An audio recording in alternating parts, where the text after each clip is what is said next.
ایک اور شخصیت موجود ہے، مجھے خوشی ہو رہی ہے تعارف کرواتے ہوئے، جناب مولانا سید طیب شاہ ترمذی۔ اس وقت پاکستان میں بہت سارے چینلز پر، سوشل میڈیا میں آپ کی پہچان محبت اہل بیت، حب علی اور اس محبت کو شیعہ سنی میں پھیلانے پہ صرف ہو رہی ہے اور آپ کی پہچان ہو چکی ہے۔ مجھے معلوم ہے کہ وقفے سے قبل ہمارے پاس وقت کم ہے، ہم دونوں مہمانوں سے کہیں گے بہت مختصر جو آج کا ہمارا موضوع ہے فضائل علی اور وصیت علی، اس پہ چند تمہیدی جملے جناب سید امتیاز علی رضوی صاحب آپ فرما دیجیے اور پھر مولانا فرما دیجیے۔ سید طیب شاہ ترمذی صاحب مولا علی یہ کہہ رہے ہیں کہ میں تمہیں اپنی زندگی کا، جیسے سید صاحب نے کہا کہ نچوڑ پہنچا رہا ہوں، تو وہ وصیت بہت اہم ہے اور ساتھ ہی فضائل مولا علی پر بھی بات ہوگی۔ جی فرمائیے۔ بسم اللہ الرحمن الرحیم، اللہم صلی علی محمد وعلی آل محمد۔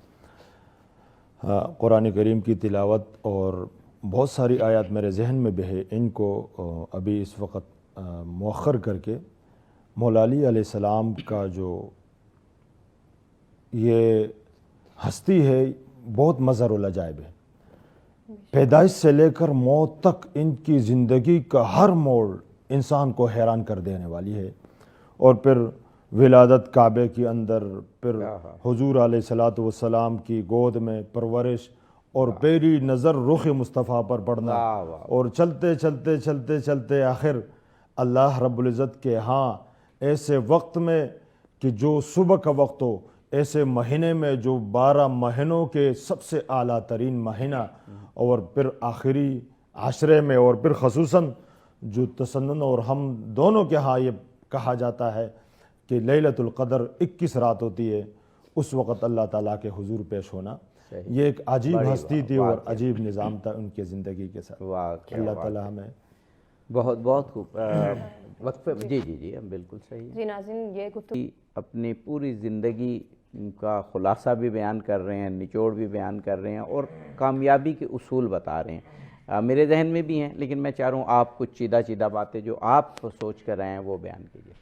جی، اس میں جو نہج البلاغہ میں وصیت کے نام سے جو ہے وہ مکتوبات میں ہے، خطبات میں نہیں ہے، کیونکہ چونکہ نہج البلاغہ کے 3 حصے ہیں، ایک خطبات ہے، پھر مکتوبات ہے، پھر نصائح ہے، تو یہ مکتوبات میں آتے ہیں۔ تقریباً 5 ایسی ہیں جو وصیت کے نام سے، لیکن جیسا کہ آپ نے کہا کہ وہ وصیت جو آپ کو جب ضربت لگی، ابن ملجم رحمۃ اللہ علیہ، اس نے جب یہ ضربت لگائی اور آپ نے اپنے بچوں کو جمع کیا، خصوصاً امام حسن اور امام حسین علیہ السلام کو، ان دونوں کو مخاطب کیا، اور پھر وہ آپ نے یہ وصیت فرمائی، اور چونکہ یہ مکتوب ہے مکتوبات میں، اس کا مطلب ہے یہ آپ نے ڈکٹیٹ بھی کروائی ہے، یعنی ایسا نہیں ہے کہ صرف بیان کر دیا اور کسی نے سن کے آگے بیان کر دیا۔ اتنی اہم بات آپ نے بتائی، یہ ریٹن میں لکھوائی گئی اور آپ نے اس کو املا کرائی اور لوگوں نے اس کو لکھا، تو اس میں آپ نے جو نصائح کیے ہیں وہ بہت ہی اہم ہیں، اور جیسا ہم نے کہا تھا پوری زندگی کا آپ کا نچوڑ تھا، اور آپ نے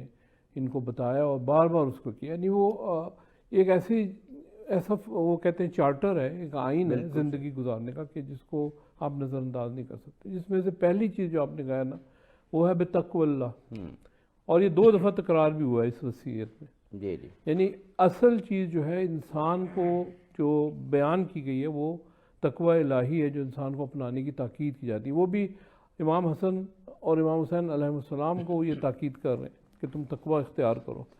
یعنی تقوی کیا ہے یہ پھر ہمیں سمجھنے کی ضرورت ہے۔ یہ تقریباً ایک حصار ہوتا ہے جس سے انسان جو ہے نا برائیوں سے بچ سکتا ہے۔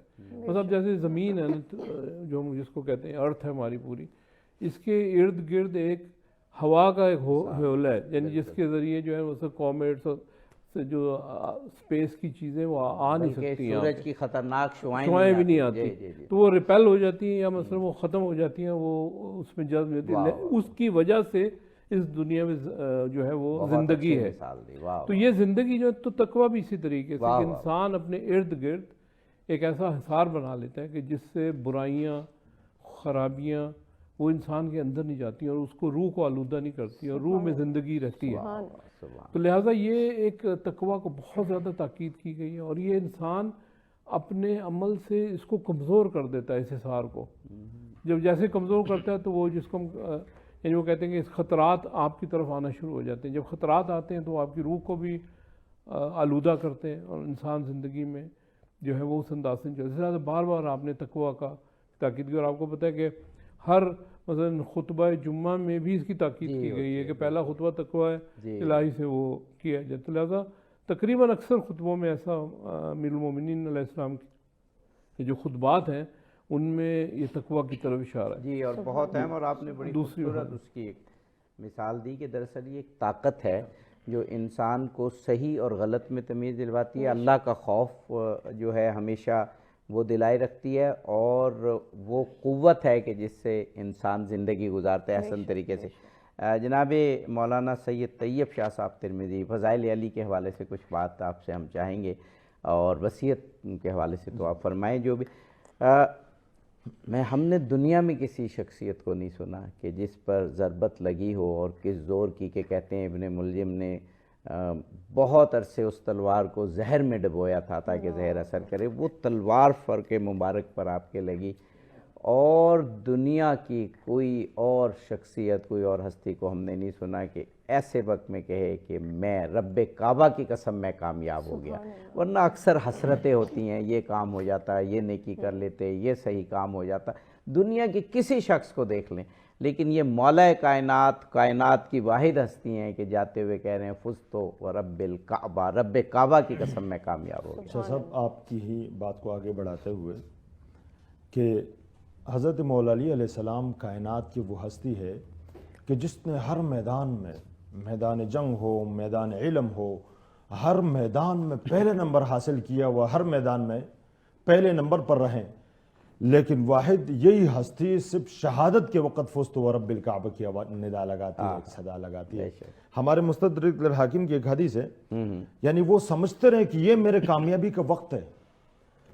صبح کی نماز کے لیے جب حضرت مولا تشریف لا رہے تھے تو مرغابیاں ان کی, میں نے آج ان کی ایک عام سی وہ بتاتا ہوں, مستدرک میں ہے کہ لوگوں نے جب مرغابیاں حضرت علی کے پیروں میں ادھر ادھر گھومتی رہی صبح کی نماز کے وقت آنے سے راستے میں, تو علی نے کہا ان کو چھوڑ دو اپنی جگہ, ان کو تنگ نہیں کرو, یہ مجھ پہ روتی ہے, مجھ پہ نوحہ کرتی ہے. اور پھر اسی دوران سارے حضور نے خود ہی بتایا تھا کہ علی ایک وقت آئے گا کہ دنیا کا شقی ترین بدبخت ترین انسان, لعین انسان آپ کو یہاں مارے گا اور اس سے آپ کا چہرہ اور آپ کی داڑھی سرخ ہو جائے گی. تو اس وقت اس کے بعد حضور علیہ الصلوۃ والسلام کا یہ بھائی حضرت مولا علی ہمیشہ اسی وقت کو یاد کیا کرتے تھے. اچھا, دوسری بات آپ نے جو بات کی, مختصر سے ایک واقعہ اگر آپ موقع دیں. ہمارے پاس 2-3 منٹ ہیں. حضرت علی ضروری طور پر اسی وصیتوں میں اپنے بیٹوں سے, خصوصاً یہ امت سے ہی ایک خطاب تھا کہ یتیموں سے اور خصوصاً فقراء سے بہت زیادہ پیار کرتے تھے, فقراء سے حد سے بہت زیادہ پیار کرتے تھے. جی بالکل صحیح, آپ ذرا متوجہ رہیں. جی اسی انداز سے پہلے زمانے میں تو یہ ہوتا تھا کہ جب بادشاہ ہوتے تھے تو زمانے تک پتہ نہیں چلتے تھے کہ کس حیت کے ہیں, کون سے. آج کل تو ہم ٹی وی پہ دیکھ لیتے ہیں کہ بھئی کون ہمارا وزیر اعظم ہے, کون ہے. اور حضرت مولا علی علیہ السلام کے اندر جو عاجزی, جو انکساری تھی, اور ان کا بیٹھنا زیادہ تر فقراء کے پاس, غریبوں کے ساتھ ہوتا تھا, اور زمین پر. ایک مرتبہ ایک شخص آیا خلیفہ وقت کے پاس جب حضرت مولا علی خلیفہ تھے, اور ان کی اونٹنی گم ہو گئی تھی. تو وہ کہنے لگا کہ میں جا کے وقت کے خلیفے سے اپنے لیے ایک اونٹ مانگوں. جب گھر پہنچے تو حضرت امام حسن, حضرت امام حسین نے ان کی خدمت کی, اور وہ کہنے لگے کہ مجھے وقت کا جو خلیفہ ہے ان سے ملنے آیا ہوں. تو ایک جگہ پر حضرت امام حسین نے ان کو بٹھایا. بٹھانے کے بعد ان کے سامنے کھانا پیش کیے گا. کھانا کھاتے ہوئے جب اسی شخص کا, یعنی اب یہ خلیفہ وقت کے ساتھ بیت المال میں سے اپنے اونٹ کا کچھ عوض چاہتا ہے کہ میں غریب ہوں, میری اونٹ گم ہو گئی ہے, ابھی اگر بیت المال میں سے مجھے کچھ دیا جائے. تو کھانا کھاتے ہوئے اسی مہمان کی نظر ایک ملنگ انسان پہ پڑتی ہے. وہ سوکھی ہوئی کھانا, روٹی, سوکھی ہوئی روٹی پانی کے ساتھ کھایا جا رہا ہے. مہمان نے حضرت امام حسین کو بلایا, اور میرے سامنے اتنے سارے اچھے کھانے, اور وہ ملنگ. ایک نوالا کھانے کے بعد امام حسین کو کہا کہ بھئی جب تک وہ ملنگ میرے ساتھ نہیں بیٹھے گا میں کھانا نہیں کھاؤں گا. امام حسین نے کہا آپ اپنا کھانا کھائیں, آپ کے بعد اس کے بعد آپ کو خلیفہ سے ملاتے ہیں. اس نے انکار کر دیا کہ میں یہ کھانا نہیں کھاؤں گا جب تک وہ ملنگ میرے ساتھ نہیں بیٹھے گا. امام حسین کی آنکھوں میں آنسو آئے. وہ فرمانے لگے کہ یہ ملنگ نہیں ہے, یہ آج کا خلیفہ, اس دور کا خلیفہ میرے بابا علی ہیں. تو ایسی انکساری اور عجز ہر انداز سے اللہ رب العزت نے اس ہستی کو نوازا تھا. ہم وقفے پہ جانا ہے. اوصیکما بتقوی اللہ و نظم امرکم, یعنی اپنے امور کو منظم رکھو.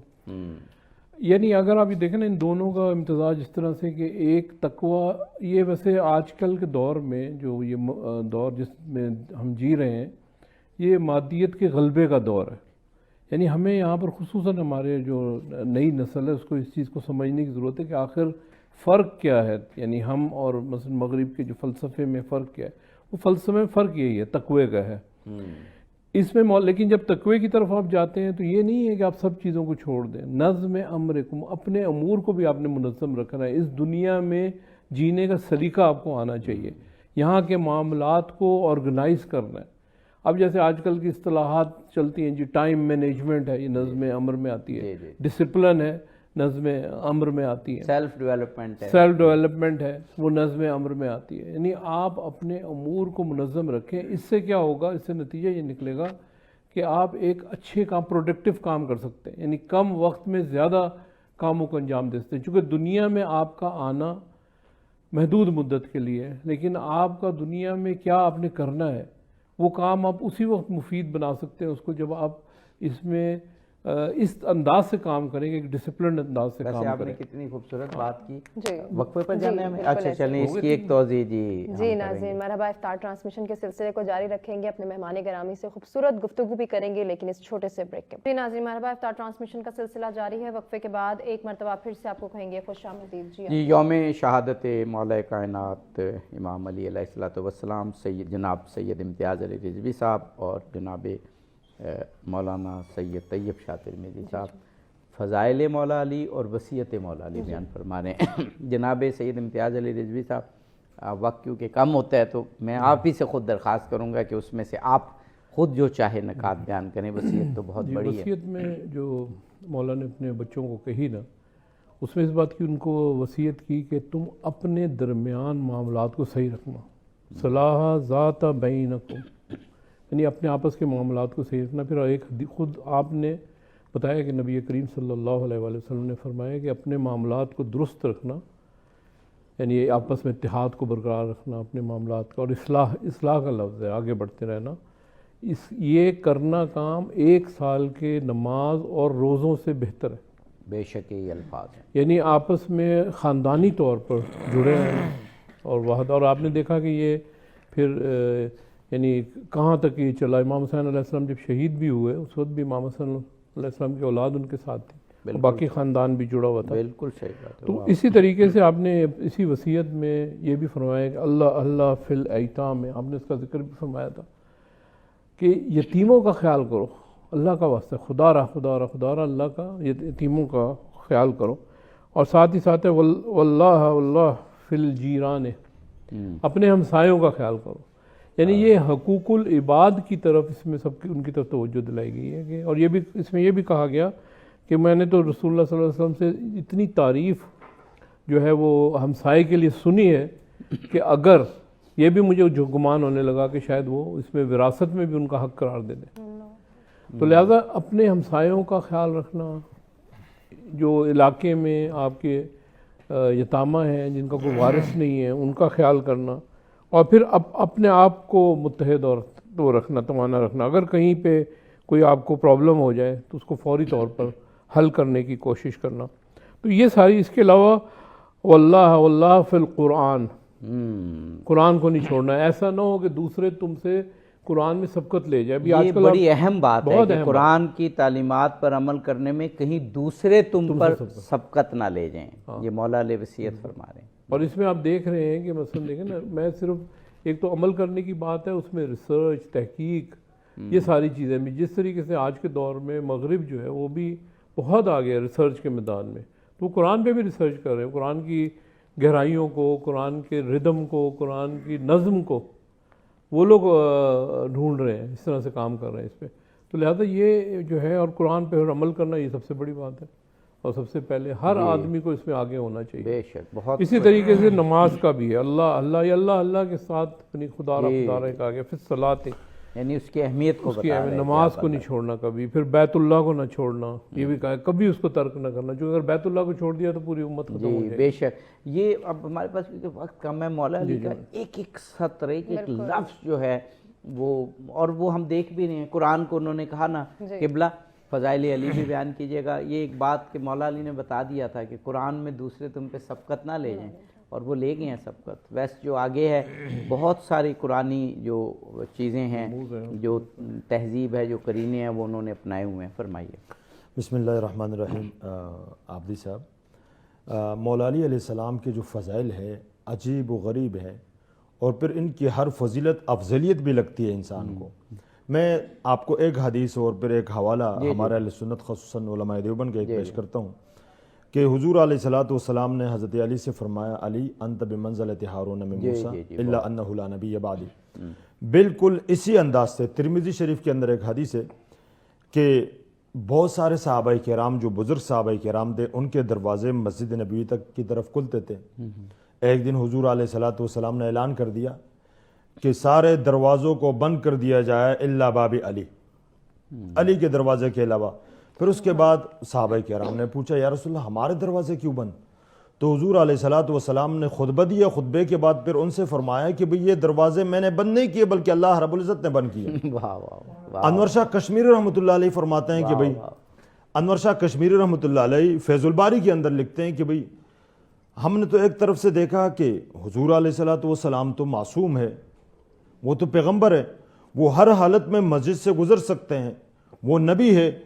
اب حیرانگی کی بات یہ کہ علی کے لیے کیوں یہ دروازے کھلے رہ گئے؟ یعنی علی کی گزرگاہ بھی مسجد سے تھی، اور ہر حالت میں گزرنا مسجد سے ہم جیسے لوگوں کے لیے جائز نہیں ہے. تو وہ سوچ رہے تھے کہ بھئی ہم نے تو یہ دیکھا کہ ایک طرف سے تو پیغمبر ہے، ان کے لیے تو جائز ہے، اب علی کے لیے کیسے ناجائز ہے، اس کے لیے کیسے جائز ہو گیا؟ تو وہ فرمانے لگے کہ پھر میں نے دیکھا کہ موسیٰ اور ہارون علیہ الصلوۃ والسلام نے ایک مسجد بنائی تھی، اور پھر وہ فرمانے لگے حضرت موسیٰ علیہ السلام نے اعلان کیا تھا کہ میرے اور میرے بھائی کے علاوہ کوئی بھی اس مسجد میں نہ آئے. تو پھر وہ سوچنے لگی کہ ہاں حضور علیہ الصلوۃ والسلام نے ترمذی شریف کے اندر مولا کائنات سے فرمایا کہ یا علی انت بمنزلۃ ہارون من موسیٰ الا انہ لا نبی بعدی.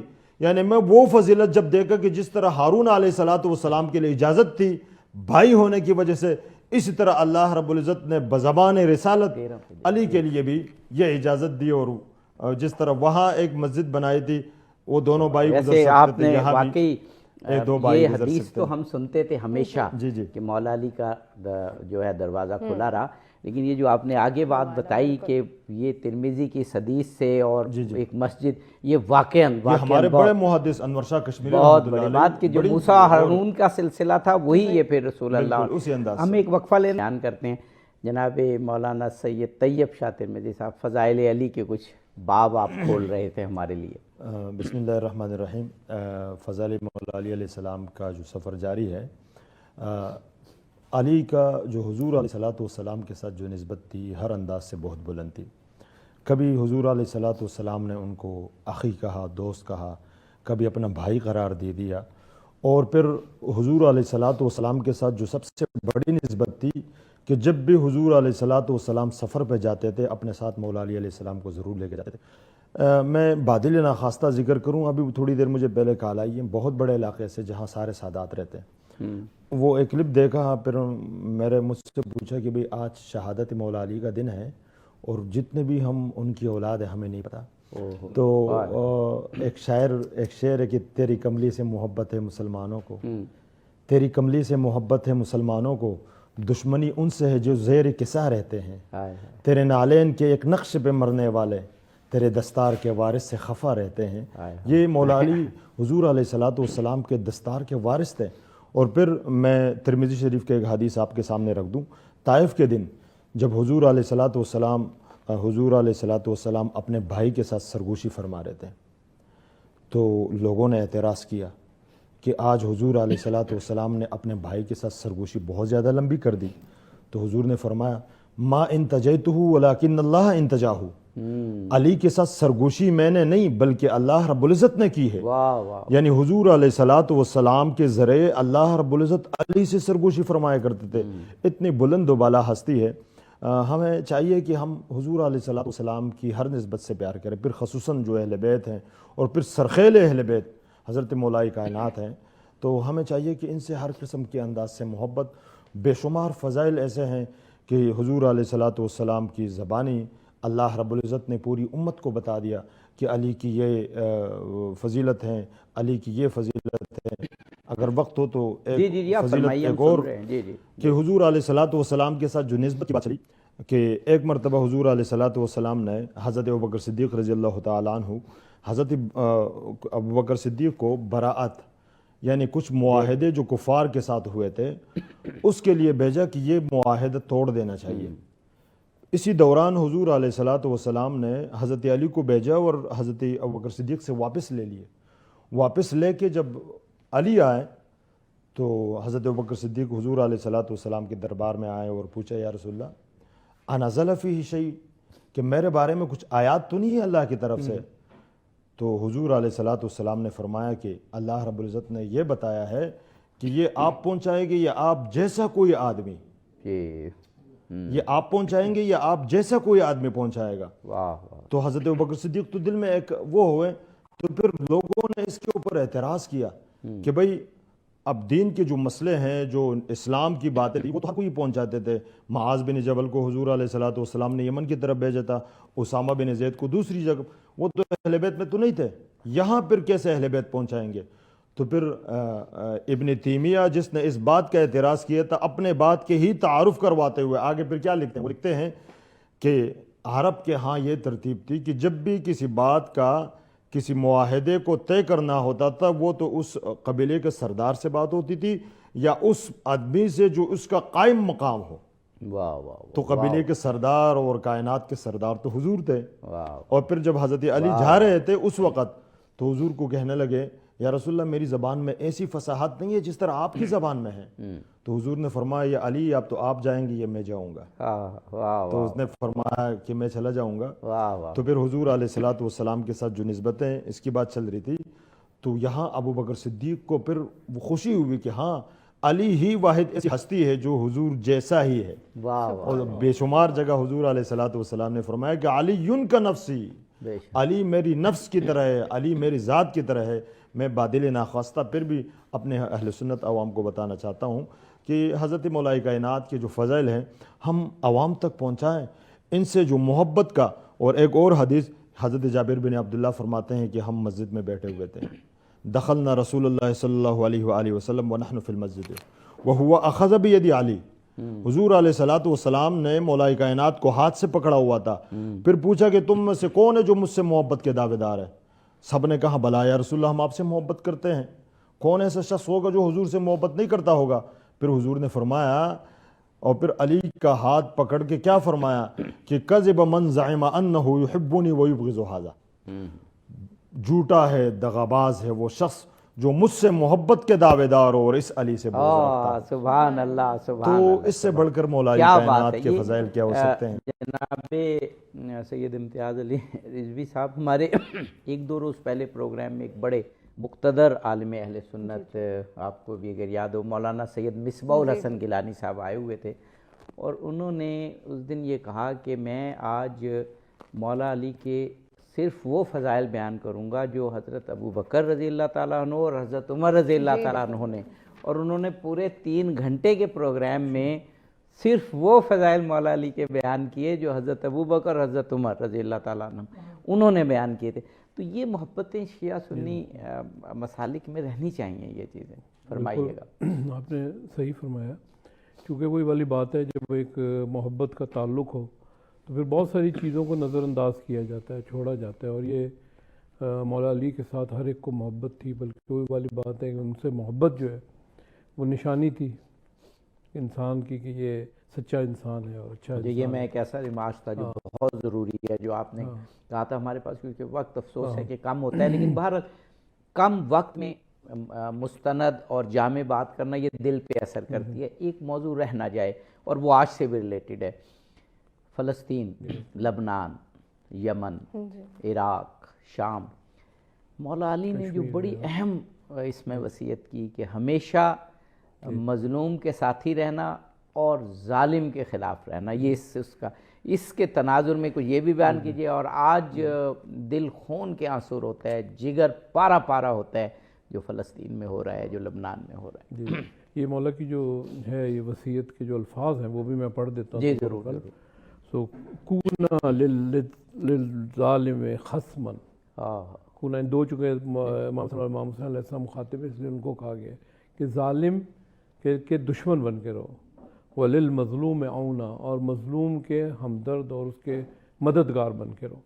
تو لہٰذا یہ جو کچھ اس وقت، چونکہ یہ جو ہم نے نیشن سٹیٹس کا آج کے دور کا کانسیپٹ ہے، یہ اسلام اس کی حدود کو نہیں ایک لحاظ سے مانتا. ٹھیک ہے، انتظامی لحاظ سے صحیح ہے، لیکن اگر مظلوم فلسطین میں ہے تو مولا علی کی اس وصیت کے مطابق اس کی حمایت کرنا، مدد کرنا، یہ سب ہر ایک کا فرض ہے. اور اسی طریقے سے جو ان پہ ظلم کر رہا ہے اس کے ساتھ دشمنی رکھنا اور اس کو سمجھنا اور بیان کرنا اس کے ظلم کو، یہ بھی فرض ہے. یہ ابھی آپ نے کہا نا وصیت، جو وصیت پر عمل نہ کرے وہ کیا ہوتا ہے، وہ تو پھر آگ سمجھ جاتا ہے. جی تو لہٰذا یہ جو اس وقت ہے جہاں کہیں بھی دنیا میں مظلوم ہو رہا ہے، کشمیر کو بھی ہمیں شامل کرنا جی چاہیے. جی ضرور ضرور. کشمیر میں یا کہیں بھی، اور ظلم کی بھی کئی کیفیتیں ہوتی ہیں، تو ہم نے بڑی بڑی اس کا نام لے دیا. اور سب سے بڑا اس وقت جو فیکٹر ہے فلسطین کا، غزہ کا، جو کچھ ہوا کسی سے کوئی چھپی بات تو نہیں ہے. پہلے ایک زمانہ تھا لوگ چھپا لیتے تھے اس طرح کے ظلم کو، لیکن اب تو یہ بالکل عام ہے. غزہ جو ہے وہ کھنڈر بن کے رہ گیا ہے، فلسطینیوں کا قتل عام ہو رہا ہے، اور وہ مقاومت کر رہے ہیں. بچوں کا، خواتین کا، بری حالت میں ہیں. ان کا پانی بند ہو رہا ہے، ان کا کھانا بند کیا جا رہا ہے. آپ کو معلوم ہے پچھلے 48 گھنٹوں میں یعنی تقریباً 1000 سے 1500، 48 گھنٹوں میں 1000 سے 1500 لوگ شہید ہوئے ہیں فلسطین میں. ابھی جی جی ابھی یہ جنگ بندی کے بعد کی بات ہے. یہ پچھلے 48 گھنٹے میں 1500، اور ان میں اکثریت پھر وہی بچوں اور خواتین کی. اور آپ یہ دیکھیں کہ گزشتہ تقریباً یہ 6-7 مہینے میں پچھلے جو گزرے ہیں، اس میں بڑی ساری لیڈرشپ کو انہوں نے مار دیا، اور یہ سازش سے کیا گیا. تو یہ قتل کا جو سلسلہ ہے وہ اس طریقے سے مظلومین کو شہید کیا جا رہا ہے. جیسے مولا علی شہید ہوئے تھے، ایک پوری سازش تھی نا، جس کے تحت پوری اسلامی قیادت کو اس وقت بھی پلان کر کے مارا جانا تھا، اور اب بھی یہی کیا گیا. اس وقت بھی مثلا یہ خوارج تھے جنہوں نے یہ پلان کیا تھا، آج بھی یہ خوارج ہیں جو اسلام کے دین کا اگر نام بھی لیتے ہوں تو اس کے وہ ہے جڑوں کو نقصان پہنچا رہے ہیں. علماء کرام اس وقت قتل کیے جا رہے ہیں، شہید کیے جا رہے ہیں پاکستان میں. ہم اس کی رمضان میں کتنے شہید ہوئے ہیں، شدید مذمت کرتے ہیں. جس بھی مکاتب فکر کے ہوں، ہم نے ابھی پچھلے دنوں دیکھا کہ جو روشن فکر اور اچھے علماء شہید کیے جا رہے ہیں. مظلوم ہے، جس بھی مسلک کا ہو، جس بھی مکتب کا ہو، جس بھی مذہب کا ہو.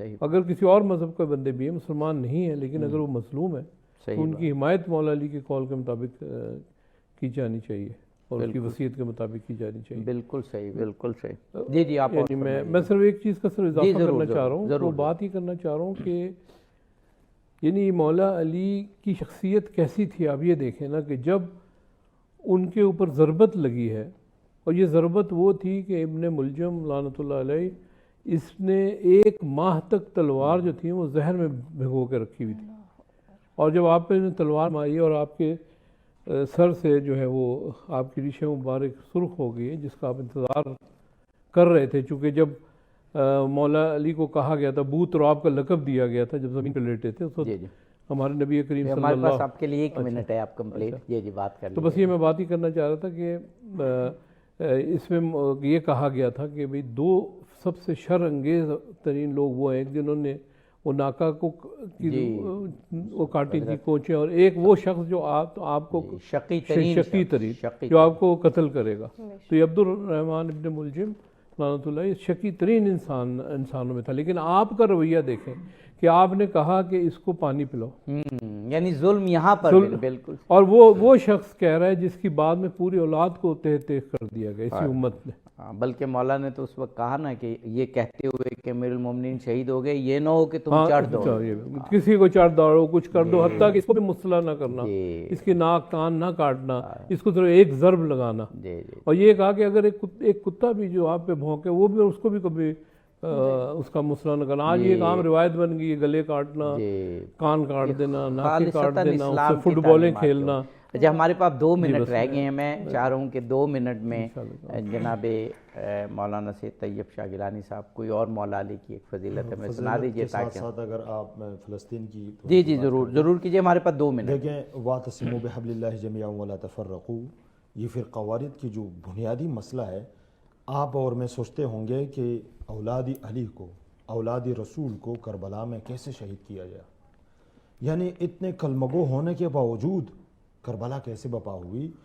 تو آج فلسطین کو دیکھے کہ اتنے زیادہ مسلم ممالک کے ہوتے ہوئے بھی فلسطین اور غزہ کے لیے وجہ یہ ہے کہ ہم نے امام حسین کی مقاومت کو نہیں پہچانا. بہت ہم نے امام حسین کی یزید اور ظلم کے خلاف اور دشمن کے خلاف کڑا ہونا اس کو سمجھا ہی نہیں. آج اسی وجہ سے ہمارے پاکستان کے اندر بھی ظلم ہو رہا ہے, ہمارے پڑا چنار کے اندر جہاں بھی, اور پھر ہمارے خصوصاً میں اہل سنت ہوں, اہل سنت علماء جیسے اکوڑا خٹک میں دیکھیں, یہ مفتی منیر شاکر صاحب کو دیکھیں, حامد الحق صاحب کو دیکھیں, اسی دوران عابدی صاحب, اسی دوران 13 علماء کرام شہید ہو گئے ہیں. میں حکومت وقت سے بھی یہی اگر بولتا چلوں کہ ایسا نہ ہو کہ عوام کی آپ بے شک نہیں, یہ بہت ضروری, اور خاص طور پر فلسطین کے حوالے سے امت مسلمہ میں شعور بیدار کرنا. امام علی علیہ السلام کی بھی وصیت کے ظالم کے ہمیشہ خلاف رہنا, اس کے مطابق ہیں جناب سید امتیاز علی رضوی صاحب قبلہ آپ کا, جناب مولانا سید طیب شاہ صاحب ترمذی قبلہ آپ کے